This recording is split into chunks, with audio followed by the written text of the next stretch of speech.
চলে যাব এখান থেকে, কেউ থাকবে না। যিনি থাকার উনি যখন থাকেন নাই, কারো কাছে মালাকুল মউত অনুমতি নিয়ে আসে নাই, আসবে না।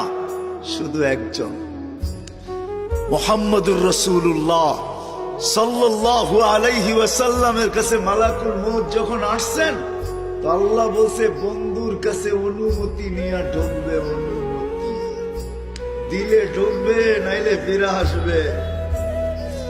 বন্ধু আমার, খবরদার অনুমতি ছাড়া যায় গর্জায় ঢুকা যাবে না। আমাদের কারো কাছে অনুমতি নিয়ে আসবে না, ওনার কাছে অনুমতি নিয়ে গেছেন।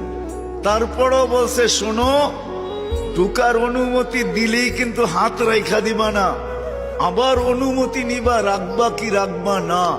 বন্ধু যদি হা বলে তো রাইখো, যদি না বলে তো চলে আইসো। না বন্ধু আমার। কার বন্ধু? হ্যাঁ, কার বন্ধু? হাবিবুল্লাহ।